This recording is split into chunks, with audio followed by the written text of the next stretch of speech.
There's been a lot of mea culpas this week about Gunnar Stockton and his season at Georgia from some talking heads and some folks that you know I wouldn't say cover Georgia, but watch it. And I did want to go over something that Kirby had to say today or about yesterday, Monday, about Gunnar Stockton. He said he brought toughness, he brought wisdom, he brought consistency. He's made good decisions with the ball in terms of keeping us out of bad situations. He's avoided quite a bit of sacks, which is true. He's avoided catastrophic things like turnovers, and he's made plays with his legs. He's made plays with his arms. I think he has improved throughout the season. If he continues to do that, then it's going to be very hard to defend when he plays well. 100%. This week, we're in the middle of November at this stage, and Paul Feinbaum was the one that was that was a little bit extra in terms of his doubt of Gunnar Stockton, but Paul never watched him play at Raven County. And when you do go do those things, it gives you an opportunity to see what guys are like. Having watched Aaron Murray and, I don't know, a zillion different Jake Fromm, Aaron Murray, Jacob Eason, Hudson Mason, Bryce Ramsey.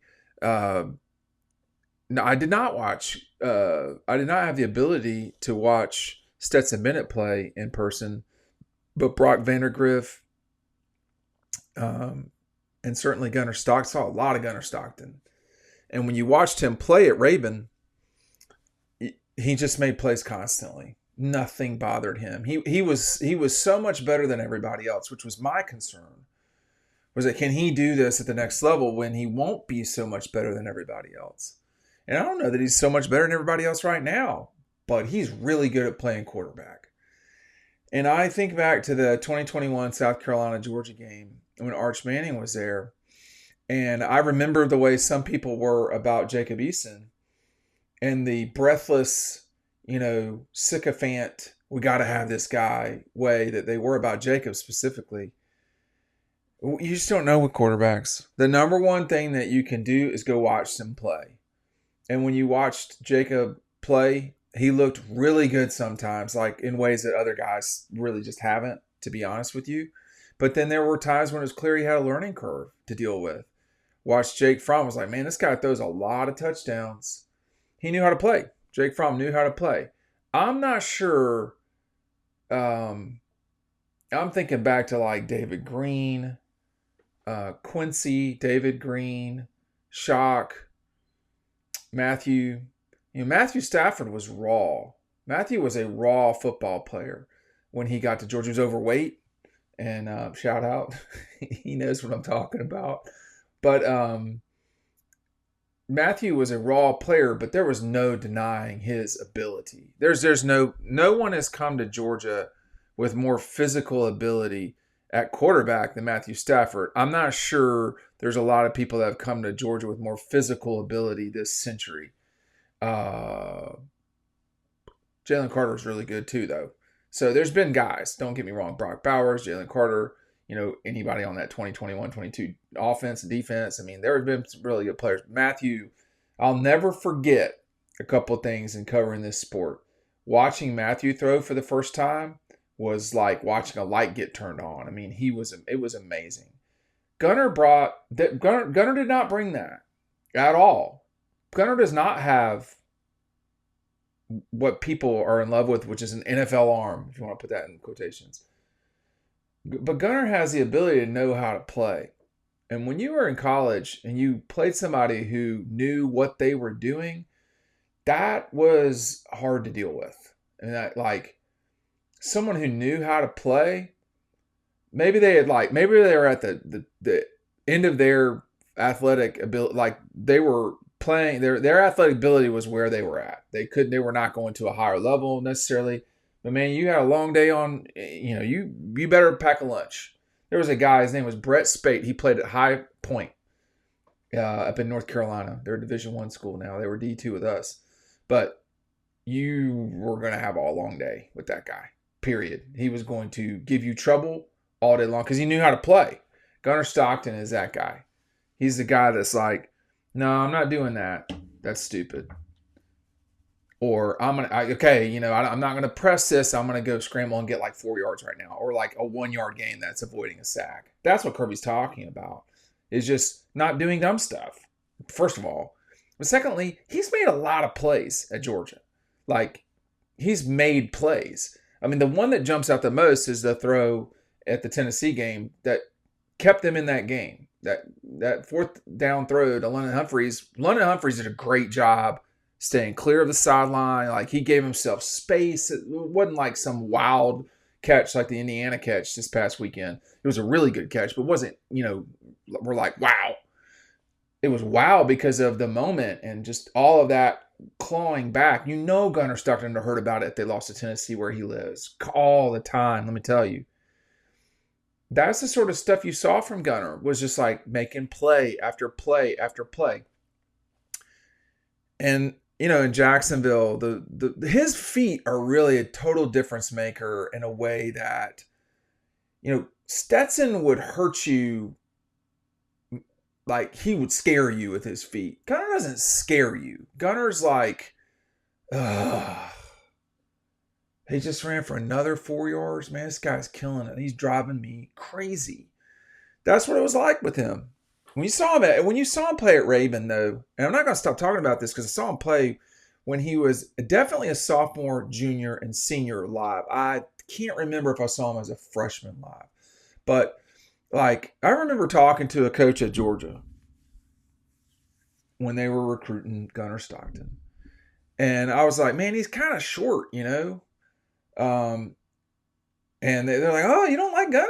And I was like, no, I didn't say that. I said he's kind of short, And they were like, I love him. This guy makes this person loved Carson Beck before it was cool to love Carson Beck too, by the way.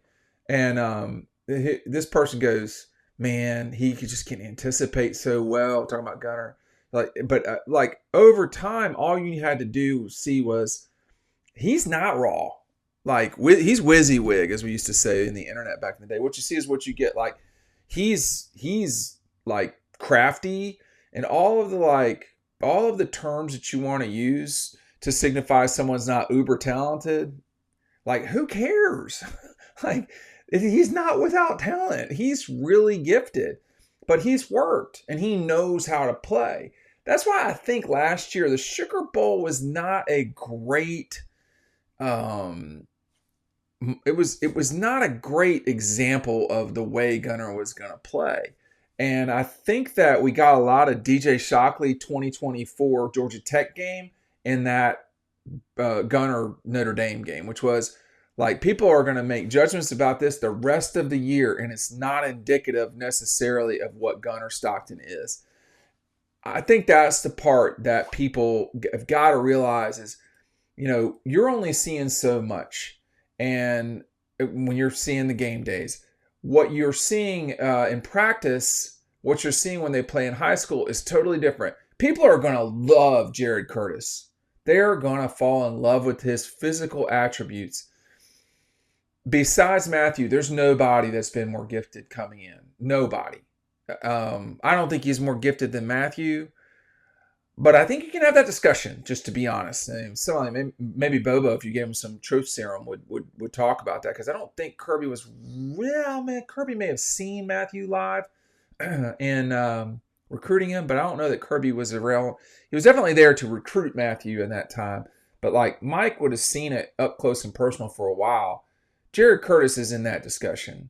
But I'm not sure they've ever had a quarterback that's like as quarterbacky as Gunnar is, because when you watched him play at Raven, he doesn't do this now, but he talked a lot at Raven. He had stuff to say, as I recall. He certainly danced in that pocket a lot, and he just made people look stupid. And as a high school football player that will eventually be a starting quarterback in the SEC, you should make people look stupid in high school, and he did. He was really good at it. And you know what Sales Hatch is really good at? Connecting you with who you need to talk to. We've done this before. If you're a small business owner, medium-sized business owner, a lot of your day does not need to be taken up with connecting with other people. Sales Hatch, based in Roswell, will do that for you. They will connect the dots for you, and you come in and you close the deal. contact sales hatch today. You've seen the QR code. Get in touch with Michael and company over in Roswell. They will get the job done. They will get the hard part done for you. You just got to come in and close the deal, sell your company right at the end. When I watched Gunnar, he has gotten better over time. When he was a freshman, obviously, he was doing stuff like, but over time, he's gotten better and better and better. If what Kirby's saying is true here, he says if he continues to do that, talking about getting better, then it's going to make it very hard to defend when he plays well. It's already hard to defend Georgia when Gunnar's playing well. They are scoring on 67% of drives in the last 5 games. Okay? That includes the kneel down against Florida and the fumble at the 3-yard line against Mississippi State. 67% of Georgia's Gunnar Stockton drives have resulted in either touchdowns, field goals, a missed field goal. That's what it's been. That's a lot of production from 5 conference games. Georgia's really doing it, and a lot of it's because of Gunnar Stockton. Thanks for watching.